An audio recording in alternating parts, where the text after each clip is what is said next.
Bismillahirrahmanirrahim.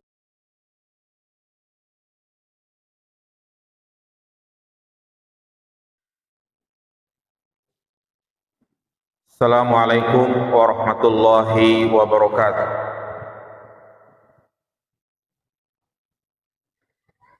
Innal hamdalillah nahmaduhu wa nasta'inuhu wa nastaghfiruh wa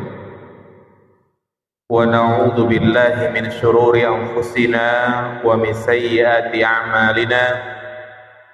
May yahdihillahu fala mudilla lahu wa may yudlil fala hadiya lahu. Asyhadu an la ilaha illallah wahdahu la syarika lah wa asyhadu anna Muhammadan abduhu wa rasuluhu la nabiyya ba'dah. Allahumma salli ala Muhammad wa ala ali Muhammad. Amma ba'du ayyuhal ikhwah rahimani wa rahimakumullah.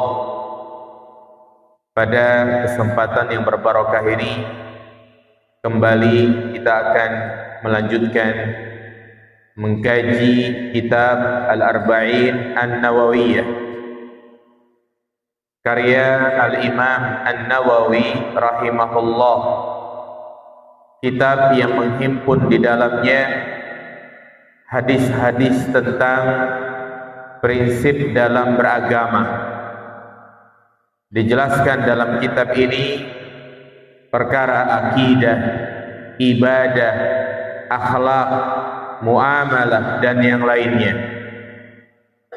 Dan terakhir kita bahas hadis yang ke-28 tentang wasiat Rasulullah sallallahu alaihi wasallam kepada umatnya, di mana Nabi sallallahu alaihi wasallam berwasiat agar kita senantiasa bertakwa kepada Allah dimanapun kita berada.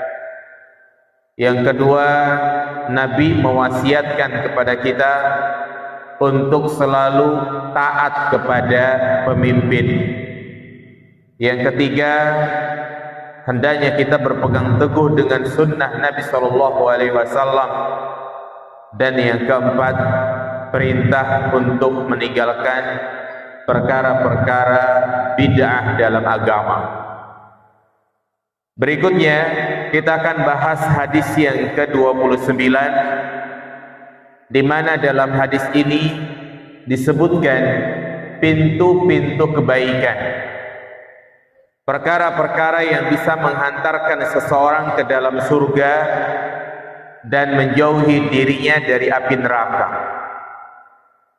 Terkesan hadis ini mungkin sering kita dengar, tapi tentunya sebagai seorang mukmin menjadikan hadis ini sebagai tujuan utama di dalam mengarungi kehidupan yang fana ini, bahwa tujuan kita hidup di dunia ini adalah untuk mengejar kebahagiaan yang hakiki, yakni masuk ke dalam surga. Berbicara tentang kebaikan sangatlah banyak, dan sesuatu dianggap baik itu harus menurut syariat. Tidak semua hal yang dianggap baik oleh manusia itu baik menurut syariat. Maka kebaikan adalah sesuai dengan kacamata syariat, bukan menurut pandangan manusia. Untuk lebih jelasnya kita baca hadis yang ke-29 ini. Qala al-muallif rahimahullah an Mu'adz bin Jabal radhiyallahu anhu. Dari sahabat Mu'adz bin Jabal, sahabat yang sudah tidak asing lagi di telinga kita, sahabat yang alim, yang faqih, merupakan ulamanya para sahabat. Jadi di kalangan para sahabat keilmuan mereka bertingkat-tingkat, dan ulamanya para sahabat adalah Mu'ad bin Jabal. Karena kefakihannya, Rasulullah utus Mu'ad ke Yaman untuk berdakwah.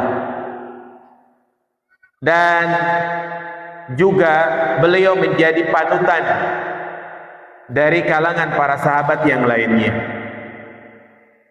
Dia berkata, "Qultu," aku berkata, "Ya Rasulullah, akhbirni bi'amalin yudkhiluni al-jannata wa yubaiduni 'anil nar."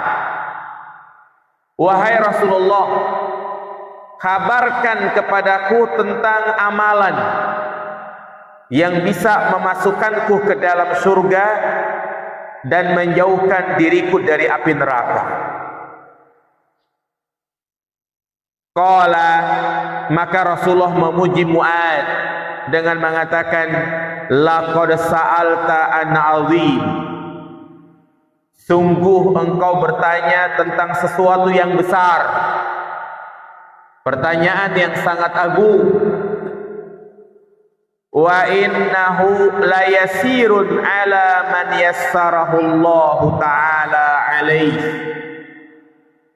Dan sesungguhnya perkara tersebut mudah bagi orang yang Allah mudahkan. Nabi pun melanjutkan sabdanya, menyebutkan perkara-perkara yang itu bisa memasukkan kita ke dalam surga. Yang pertama beliau mengatakan, ta'budullaha la tusyriku bihi syai'a. Hendaknya engkau beribadah kepada Allah, tidak menyekutukannya dengan sesuatu apapun. Wa tuqimus shalah, dan engkau mendirikan salat. Wa tu'tiyaz zakah, dan engkau menunaikan zakat. Wa tasumu Ramadan, dan engkau mengerjakan puasa di bulan suci Ramadan. Wa tahujjul bait, dan engkau melaksanakan ibadah haji. Yang perkara ini disebut sebagai rukun Islam, dan semua perkara ini hukumnya wajib. Tsumma qala, kemudian Nabi sallallahu alaihi wasallam menyampaikan, ala adulluka ala abwabil khair. Maukah aku tunjukkan kepadamu tentang pintu-pintu kebaikan? Nabi mengatakan, as-saumu junnah. Puasa adalah tameng. Di sini setelah Nabi menyebutkan ibadah-ibadah yang wajib, selanjutnya Nabi menyebutkan amalan-amalan yang sunnah, yaitu merupakan pintu kebaikan. Yang pertama adalah puasa, yakni puasa sunnah, yang itu adalah tameng. Was-shadaqatu tudfi'ul khati'ah kama yudfi'ul ma'u an-nar. Sedekah bisa memadamkan kesalahan sebagaimana air bisa memadamkan api. Wa sholatur rajuli fi jawfil lail, dan sholatnya seseorang di pertengahan malam.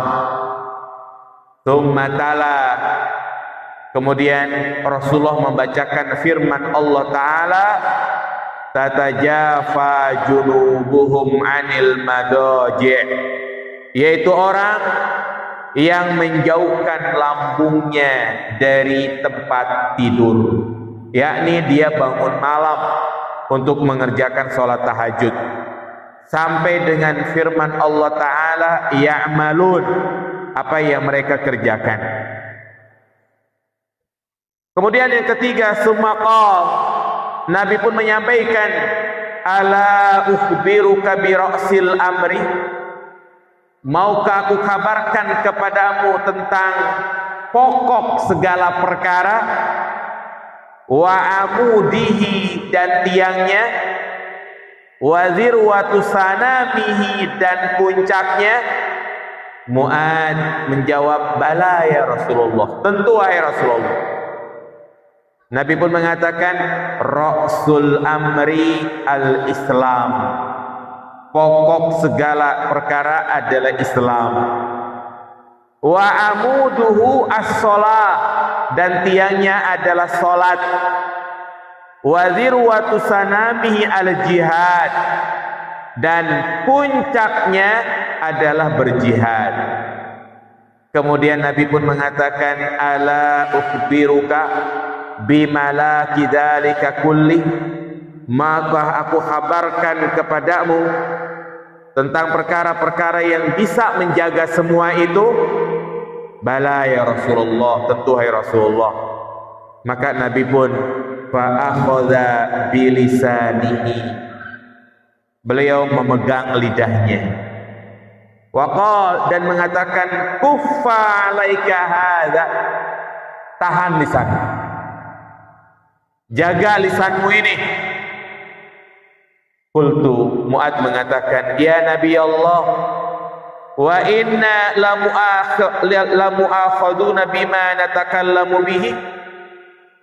Wahai Rasulullah, apakah kami itu bisa diazab karena gara-gara pembicaraan kami? Nabi pun mengatakan, sakilatka ummuka, ibumu kehilanganmu. Ini ungkapan yang biasa diucapkan oleh orang Arab.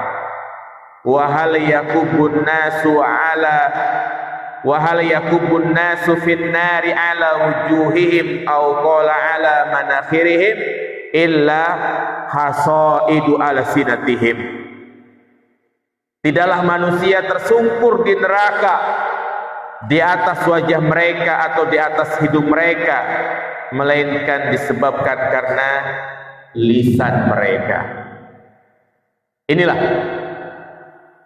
hadis Nabi SAW yang sangat agung, menjelaskan kepada kita tentang pintu-pintu kebaikan, perkara-perkara yang bisa menghantarkan kita ke dalam surga, yang itu menjadi tujuan utama kita.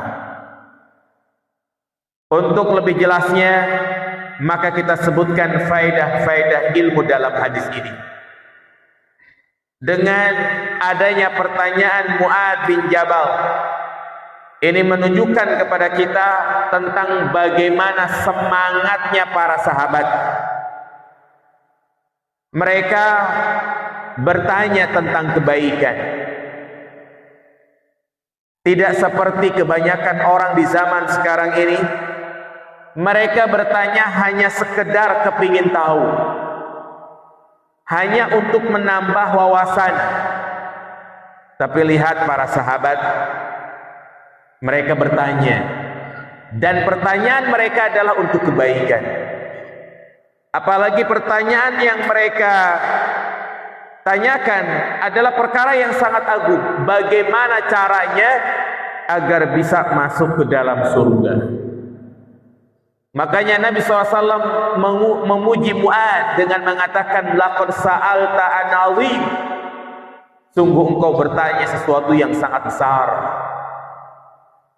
Ya, maka hendaknya kita demikian. Apabila anak kita bertanya tentang sesuatu, boleh kita memuji pertanyaannya.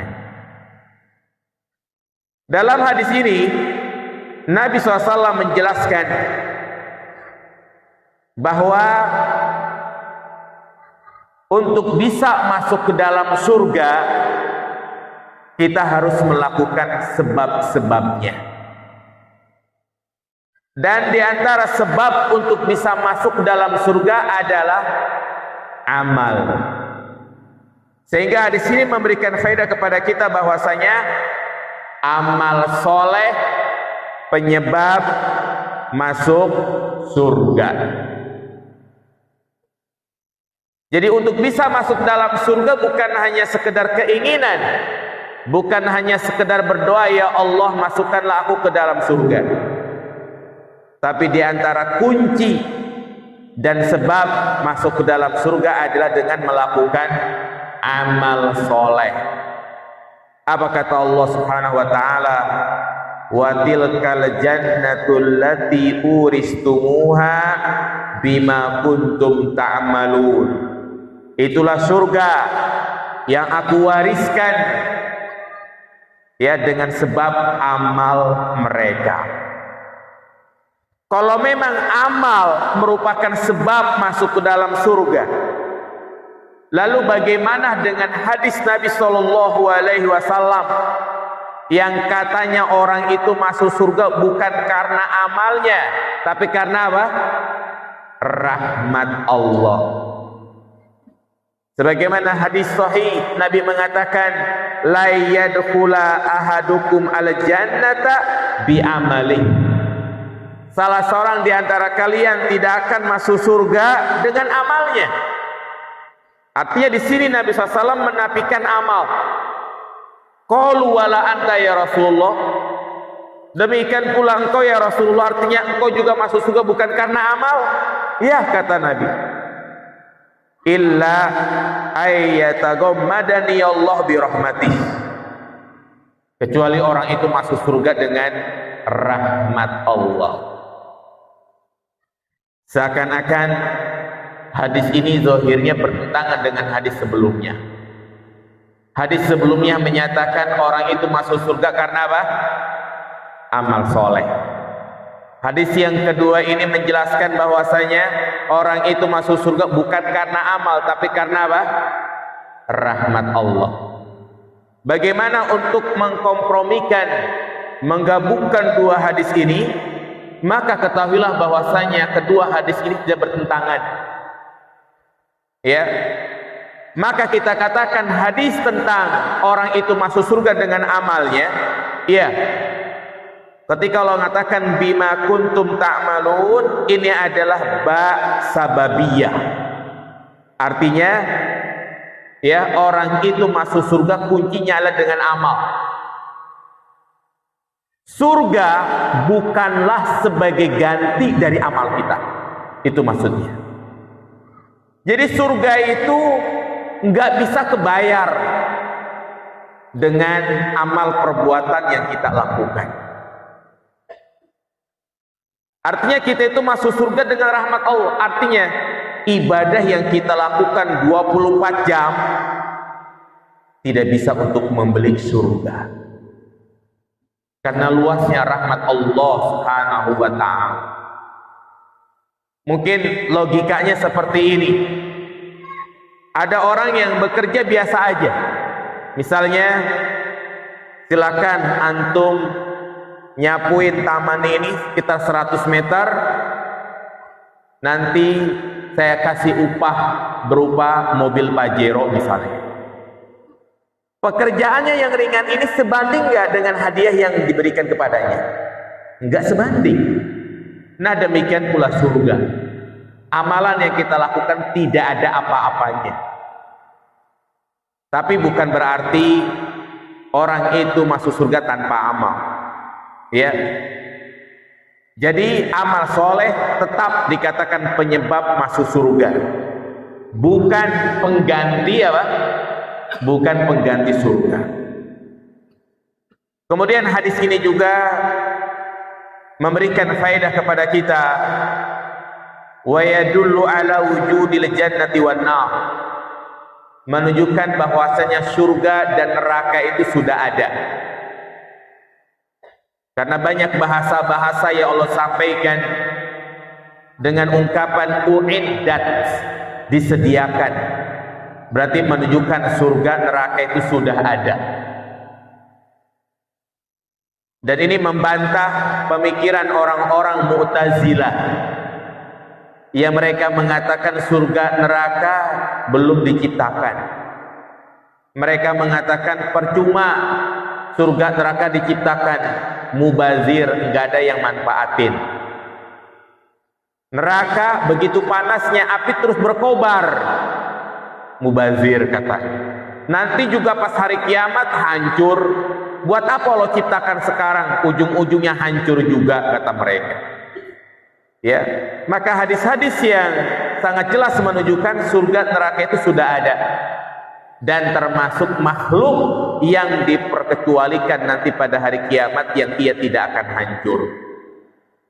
Tapi kalau ada yang bertanya apakah sudah ada penghuninya, belum ada. Karena untuk bisa masuk ke dalam surga perlu melewati tahapan-tahapan yang nanti ada di padang mahsyar. Ada yang namanya yaumul ba'ats, yaumul mizan, yaumul hisab, dan tahapan-tahapan lainnya. Kemudian di sini jamaah dirahmati Allah Subhanahu wa taala. Siapa yang tidak kenal dengan Mu'adz? Dia adalah sahabat. Dan sahabat banyak yang sudah dijanjikan masuk ke dalam surga. Menunjukkan kepada kita para sahabat yang mereka disebut sebagai auliaullah, wali Allah, mereka tetap melakukan amal soleh. Sehingga ini bantahan kepada sebagian orang-orang sufi yang mereka mengatakan bahwa orang kalau sudah mencapai derajat hakikat, gugur bagi dia menjalankan syariat. Mereka membagi keislaman seseorang itu menjadi 3 tingkatan. Yang pertama syariat, yang kedua hakikat, yang ketiga ma'rifat, atau ma'rifat dulu baru hakikat. Kalau masih kelas level syariat dia masih wajib sholat. Tapi kalau sudah mencapai tingkatan hakikat ataupun ma'rifat, enggak perlu sholat lagi karena Allah sudah menyatu dengan dirinya. Ini adalah pembagian yang batil. Nabi kita Muhammad SAW, manusia yang paling mulia, yang telah dijamin masuk ke dalam surga, kita enggak pernah mendengar Nabi enggak sholat. Bahkan beliau tetap sholat sampai bengkak kakinya, menunjukkan bahwa tidak boleh kita mengatakan, ya, tidak boleh kita mengatakan ada seorang yang terlepas dari syariat Allah. Tidak boleh. Semuanya terkena beban syariat. Kemudian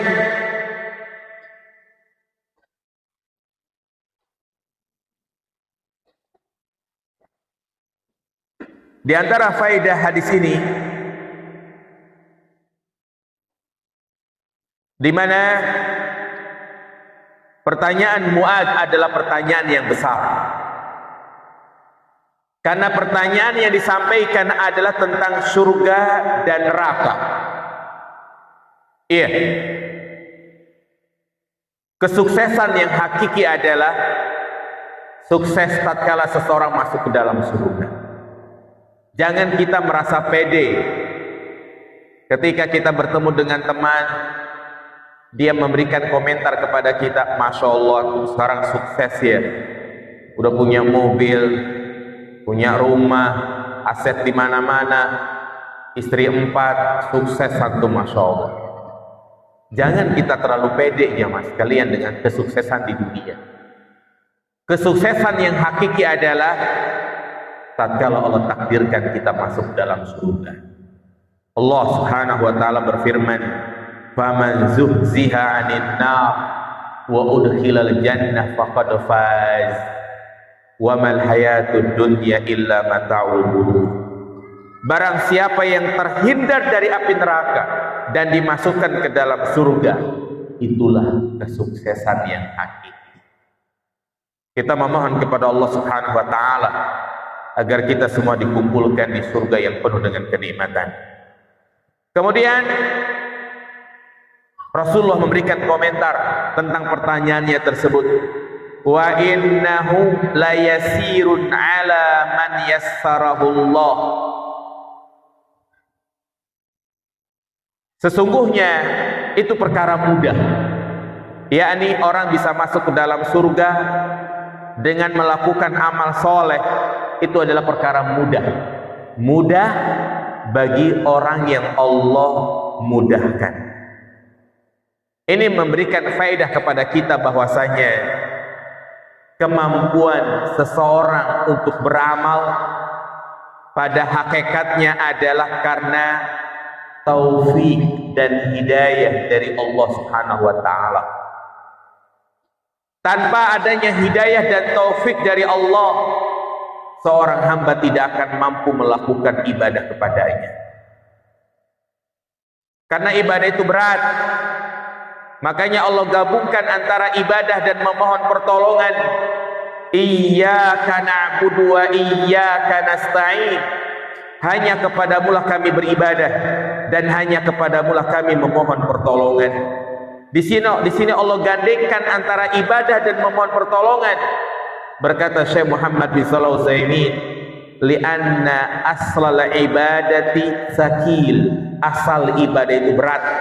Tanpa adanya pertolongan dari Allah, seorang hamba tidak akan mampu melakukannya.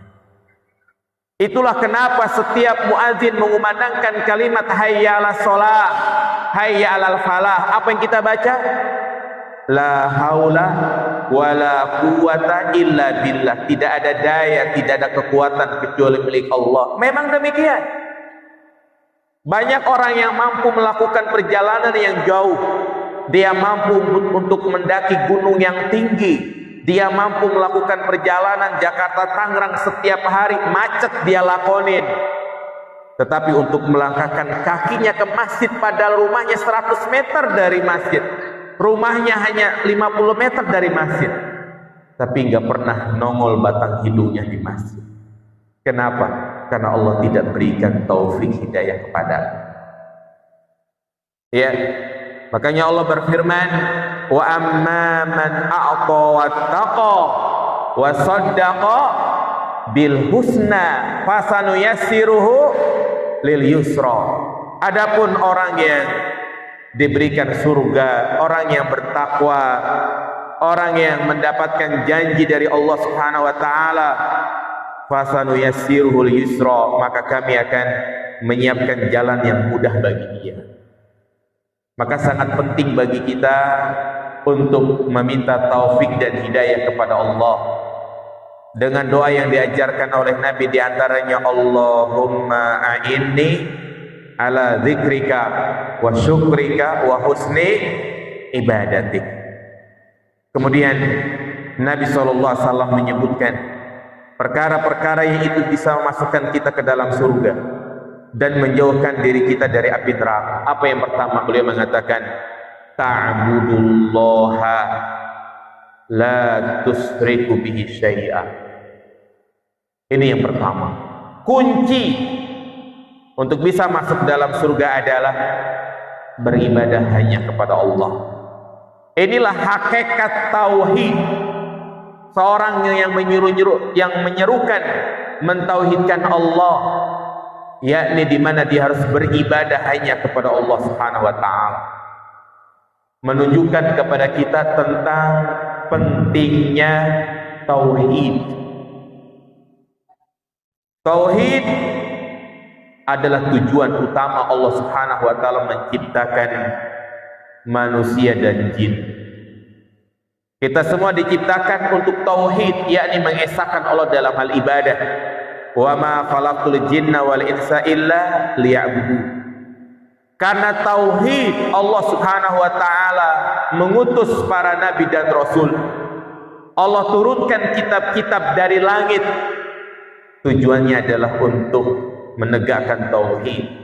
Wa laqad ba'atsna fi kulli ummatin rasula an i'budullaha wajtanibut taghut. Sungguh kami mengutus pada setiap umat seorang rasul mengajak manusia untuk beribadah hanya kepada Allah Subhanahu wa taala. Inilah dakwah yang pertama dari kalangan nabi dan rasul. Dan ini pula ya perintah pertama Allah kepada hambanya. Apa kata Allah? Ya ayyuhan nasu ubudu rabbakumul ladzi khalaqakum wal ladzina min qablikum. Wahai manusia, beribadahlah kalian kepada Rabb kalian yang telah menciptakan kalian. Jadi tauhid ini sangat penting. Tauhid inilah yang akan menyelamatkan kita di dunia dan juga di akhirat.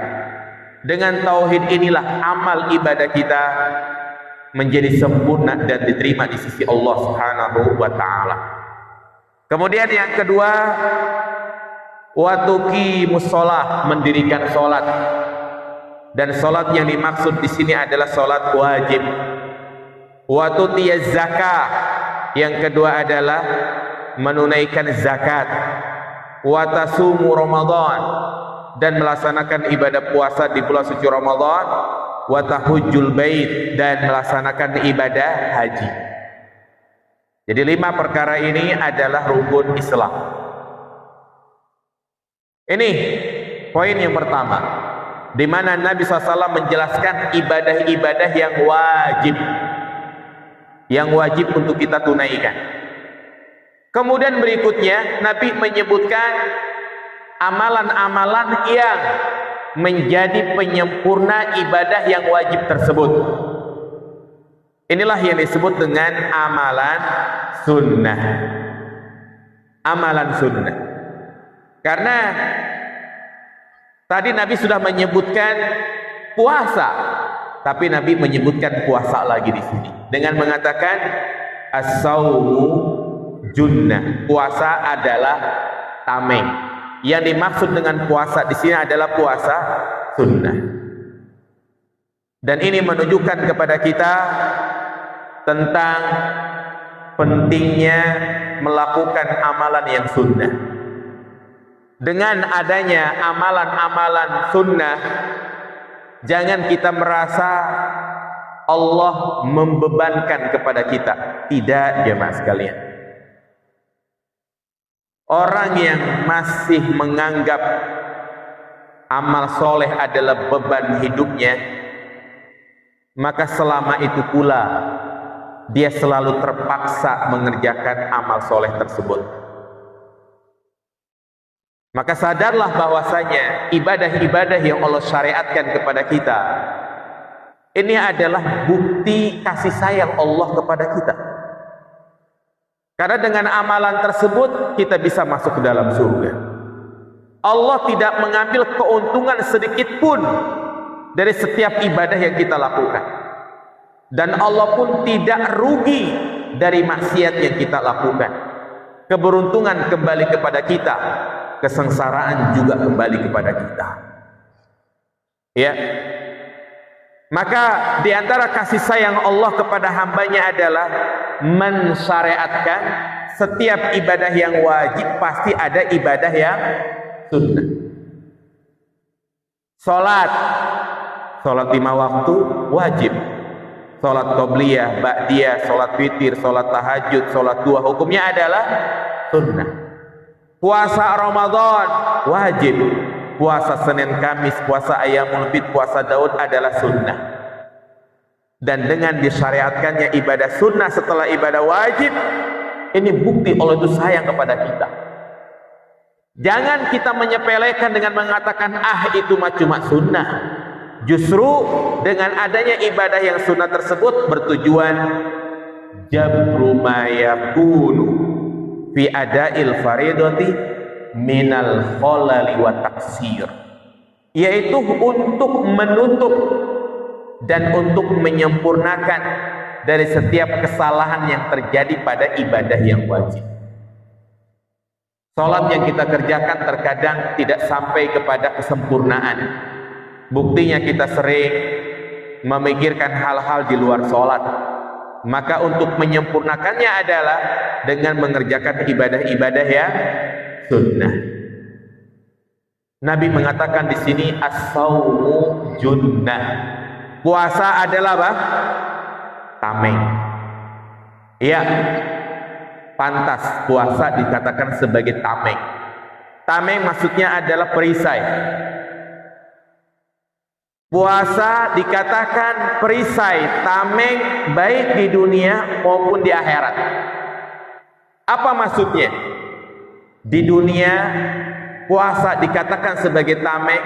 Dengan puasa inilah yang akan menghalangi seseorang dari berbuat maksiat kepada Allah Subhanahu wa taala. Ya. Makanya ketika kita berpuasa bukan hanya meninggalkan makan dan minum, tapi juga kita disuruh untuk meninggalkan perkara-perkara yang Allah haramkan. Sehingga percuma puasa tapi maksiat jalan terus.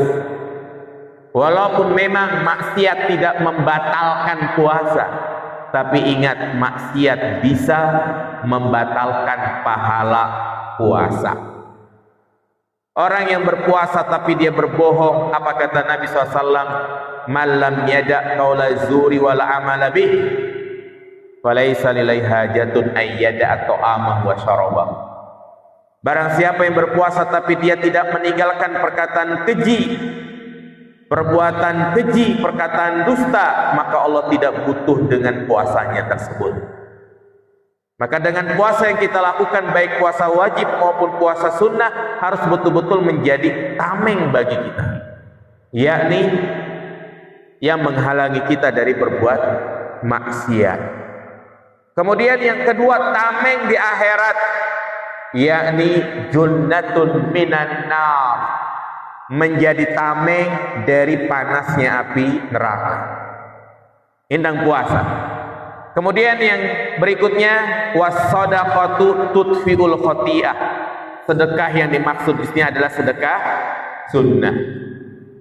Mencakup semua sedekah-sedekah sunnah, seperti misalnya berkurban, akikah, berinfak, menyantuni anak yatim, memberikan bantuan kepada fakir miskin, maka itu adalah sedekah-sedekah sunnah. Baik sedekah yang manfaatnya terus mengalir, seperti membangun masjid, membangun lembaga-lembaga Islam, ya, maka di antara keutamaan yang Nabi sebutkan di sini, was-shadaqatu tudfiul khati'ah. Sedekah itu bisa memadamkan, yakni menghapus kesalahan, sebagaimana air bisa memadamkan api. Dan berbicara tentang keutamaan sedekah sangatlah banyak.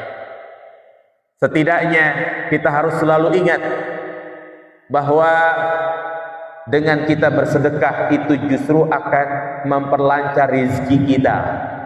Karena Nabi mengatakan, ma naqasat shadaqatun min malin, tidak akan berkurang harta yang dikeluarkan untuk sedekah. Tidak ada judulnya orang yang sedekah jatuh miskin. Justru akan membuat hartanya itu berkah. Di akhirat kelak Allah Subhanahu wa taala akan memberikan naungan kepadanya di padang mahsyar yang tidak ada payung kecuali payung dari Allah Subhanahu wa taala. Namun tentunya sedekah yang bisa menggugurkan kesalahan adalah sedekah yang dilakukan dengan ikhlas. Innama nut'imukum liwajhillah la nuridu minkum jazaa'a wala syukura. Ya, ini kata Allah yang menjelaskan tentang orang-orang yang beriman. Kami memberikan makan kepada kalian, fakir miskin, anak yatim, hanya untuk mengharapkan wajah Allah Subhanahu wa taala, bukan untuk mendapatkan imbalan atau ucapan terima kasih, atau hanya untuk mendapatkan pengakuan. Baik. Kemudian juga Nabi SAW menjelaskan di sini tentang anjuran untuk mengerjakan sholat malam. Iya, sholat malam, tahajud, witir adalah sholat sunnah yang sangat penting, jemaah. Aib tercela bagi seorang muslim yang dia nggak pernah bangun sholat tahajud. Al-Imam Ahmad mengatakan, man taraka sholatal witri fahuwa rajulun su. Orang yang meninggalkan sholat witir, sholat tahajud, dia adalah orang yang buruk akhlaknya. Bahkan dikatakan la tuqbalu syahadatu, tidak diterima persaksiannya.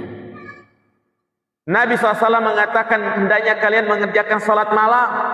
Fa innahu da'bus solihina man kana qablakum. Karena sesungguhnya sholat malam itu adalah kebiasaan orang-orang sebelum kalian. Subhanallah. Kalau kita membaca tentang sifat-sifat orang yang bertakwa, ibadur rahman, orang-orang yang dijanjikan masuk ke dalam surga, semuanya disebutkan mereka adalah orang-orang yang mengerjakan sholat qiyamul lail. Maka berjuanglah, berusahalah untuk bisa mengerjakan qiyamul lail. Tidak harus jam 2, jam 3. Setengah jam sebelum subuh kita kerjakan sholat 3 rakaat, 5 rakaat. Itu sudah termasuk bagian dari qiyamul lail. Ya, maka tidurlah. Jangan terlalu malam agar bisa kita bangun di sepertiga malam terakhir. Makanya mereka yang mengerjakan sholat malam saat ini bisa dikatakan dia adalah wali Allah. Karomah. Karena sekarang kita diberikan ujian berupa gadget yang waktu kita terlewatkan begitu saja. Enggak terasa sudah jam 11, jam 12 baru kita tidur dan bangun kesiangan. Aib jemaah. Kalau kita sudah ngaji sunnah, sudah mengenal manhaj salaf, tapi ternyata sholat subuhnya kesiangan terus. Ya, dan orang kalau sudah terbiasa bangun malam, maka dia akan menjadi kebutuhan, rutinitas, yang dia pun akan bangun dengan sendirinya. Coba kita kalau tidur jam 9 atau setengah 10 atau jam 10, ya jam 3, setengah 4 bangun dengan sendirinya. Ya kita mau tidur lagi udah agak ngantuk gitu kan. Ini pentingnya sholat malam yang Rasulullah menyebutkan dalam Al-Quran di sini, tatajafa junubuhum anil madaji'. Baik, kita azan dulu, nanti kita lanjutkan sedikit. Kemudian Nabi SAW menyinggung perkara jihad. Beliau mengatakan wa zirwatu sanamihi al jihad. Puncak Islam adalah dengan jihad. Jadi jihad merupakan syariat yang sangat agung jemaah. Walaupun saat ini belum terpenuhi syarat-syarat untuk berjihad, tapi kita wajib mengakui bahwasanya syariat jihad masih terus berlaku sampai hari kiamat. Enggak ada istilahnya syariat jihad terhapus, tidak. Jihad adalah ibadah yang sangat mulia yang Allah abadikan di dalam Al-Quran. Di antaranya adalah surat At-Taubah ayat 41. Infiru khifafan wa siqala wajahidu bi amwalikum wa anfusikum fi sabilillah. Maka bersegeralah kalian lari, baik dalam keadaan ringan maupun berat, dan berjihadlah dengan harta kalian dan diri kalian di jalan Allah. Dan kita berbicara tentang keutamaan jihad sangatlah banyak. Namun di sini ada satu hal yang perlu saya ingatkan. Jangan sampai kita salah kaprah di dalam bertindak. Karena sedikit-sedikit orang mengatakan ini adalah jihad, membunuh diri adalah jihad. Kita berangkat saat ini ke Palestina, ke Gaza dikatakan jihad. Wallahi jamaah sekalian, kita berangkat sendirian ke Palestina sekarang bukan dikatakan jihad. Karena para ulama memberikan banyak syarat. Di antaranya dengan singkat saya sampaikan. Yang pertama, jihad itu bisa dilakukan apabila dipimpin oleh kepala negara, yakni diputuskan oleh presiden, oleh pemimpin negara. Karena Nabi SAW mengatakan innamal imamu junnah yuqatilu min waraih. Jadi imam, pemimpin adalah tameng yang kita berjihad di belakangnya. Makanya Imam Ahmad mengatakan wal ghazu madin mal umara ila yaumil qiyamah al bir wal fajir la yutrah. Perang, berjihad, berlalu, yakni bersama pemimpin sampai hari kiamat. Baik pemimpin yang baik maupun yang fajir. Ini syarat yang sangat penting. Jadi nggak boleh kita sembrono berangkat sendirian. Makanya Allah katakan idza qila lakum infiru fi sabilillah. apabila dikatakan kepada kalian infiru, berangkatlah. Jadi apabila pemimpin mengatakan berangkatlah, maka kita baru apa? Berangkat. Bukan berarti kita nggak peduli dengan keadaan saudara-saudara kita yang ada di Palestina. Berjihadlah semampunya. Di antaranya dengan mengirimkan bantuan, setidaknya kita mendoakan mereka agar mereka diberikan kesabaran. Ya, karena ada jihad mudafaah, ya jihad membela, ada jihad menyerang. Nah, jihad menyerang ini memiliki banyak syarat. Ya, kemudian yang kedua harus memiliki kekuasaan. Lihatlah Rasulullah SAW ketika berada di Mekah selama 13 tahun. Apakah Nabi menyerukan untuk berjihad? Tidak. Ya. Dan juga yang ketiga memiliki kekuatan. Kalau kita pikir-pikir bakal kalah, maka nggak perlu berjihad. Lihatlah Rasulullah SAW pada peristiwa perjanjian Hudaybiyah. Ada pemimpin kaum muslimin, yaitu Rasulullah SAW, dan juga Nabi bersama pasukan yang sangat banyak, yaitu 1.300 orang. Ya, apakah Nabi lebih memilih untuk memerangi orang-orang kafir Quraisy? Tidak, karena Nabi paham kalau nyerang bisa jadi kalah. Ya, jadi kita nggak boleh sembarangan dikit-dikit jihad, dikit-dikit jihad. Tentunya kita kembalikan kepada ulama kibar dalam masalah ini. Baik. Dan yang terakhir, Nabi SAW menasihatkan tentang pentingnya menjaga apa? Menjaga lisan. Ya, di waktu yang singkat ini kita jawab beberapa pertanyaan. Bagaimana kalau ada orang yang puasa qada Ramadan? Ternyata dia berhubungan badan. Apakah kena kafarat seperti melanggar berhubungan badan di bulan suci Ramadan? Jawabannya tidak. Hubungan badan yang mewajibkan seseorang membayar kafarat, membebaskan budak, atau puasa 2 bulan berturut-turut, atau yang ketiga, ya, syukur. Nah, memberikan makan kepada 60 orang fakir miskin itu hanya dilakukan di mana? Di bulan suci Ramadan. Adapun kalau pas lagi qada puasa Ramadan melakukan itu, maka tidak terkena kafarat tersebut. Kenapa? Karena ya Ramadan adalah bulan yang mulia. Dengan menjaga kemuliaan tersebut, maka ada aturan-aturan khusus. Adapun kalau dia qada, ya nggak perlu bayar kafarat dan dia bisa menggantinya di hari yang lain. Saya punya saudara, dia sudah terlanjur mengambil rumah di perumahan dan sudah dibangun pakai uang pribadinya, tapi cicilan masih berlangsung. Bagaimana Ustaz? Nah, ini cicilannya seperti apa? Karena ya namanya kredit di zaman sekarang kan ada dua. Kalau cicilan yang dimaksud di sini adalah cicilan syariah, nggak apa-apa dilanjutkan. Tetapi kalau cicilan tersebut berbau riba, ya maka dilihat. Kalau istilahnya masih lama, masih 10 tahun lagi, yang terbaik adalah dia jual. Lebih baik dia hidup kontrak ya mas kalian. Memang tempat tinggal suatu hal yang darurat,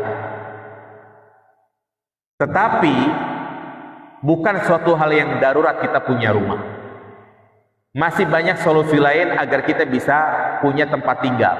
Di antaranya dengan menyewa, ngontrak dan yang lain.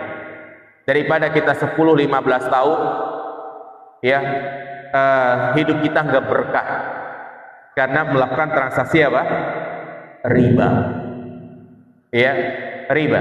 Maka jika memang dia ingin punya rumah, yang pertama mungkin cari kredit-kredit yang syar'i, dan yang kedua bersabar pelan-pelan.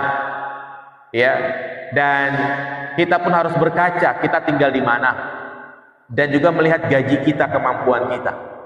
Jangan kita gaji misalnya 5-6 juta pengen punya rumah di daerah Tangerang, Jakarta. Ya mungkin berat untuk bisa mendapatkannya. Cari yang jauhan dikit, mungkin di Kronjo, Pekayon, Mau, Parung Panjang, ya. Di sana masih banyak harga yang 300 juta, 200 juta ya. Nah, bagaimana hukum donor darah? Boleh. Kalau boleh, jika fasilitas di gereja, di tempat beribadah non-muslim, ini yang tidak diperbolehkan. Ya, cari tempat-tempat selain gereja, karena khawatir itu akan menimbulkan fitnah, seakan-akan itu adalah program kemanusiaan yang diadakan oleh gereja. Ya, tapi hukum donor darah sendiri diperbolehkan. Apakah kita boleh merutinkan sholat witir setiap malam karena khawatir kurang waktu sholat tahajud? Memang sangat dianjurkan. Sholat witir hukumnya adalah sunnah muakkadah. Jadi boleh kita rutinkan. Bahkan ini menjadi wajib bagi Nabi SAW.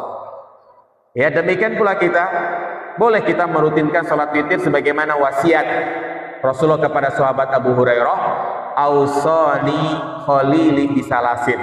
Rasulullah mewasiatkan kepadaku 3 hal. Wa an asuma salasata ayyamin fi kulli syahr, berpuasa 3 hari setiap bulan. Kemudian sholat duha, dan yang ketiga wa an utira qabla an anam, mengerjakan sholat witir sebelum tidur. Jadi kalau memang dia tidak bisa bangun di pertengahan malam atau di akhir malam, maka boleh dikerjakan sholat witir sebelum tidur. Tapi afdolnya dikerjakan ya di akhir malam. Mau 1 rakaat, 3 rakaat, 5 rakaat, 7 rakaat, maksimal 11 rakaat. Itu mungkin yang bisa saya sampaikan. Semoga hadis ini bermanfaat dan menggugah semangat kita untuk lebih fokus lagi untuk beramal. Dan inilah yang menjadi tugas kita, beramal dan beramal. Jangan bosan.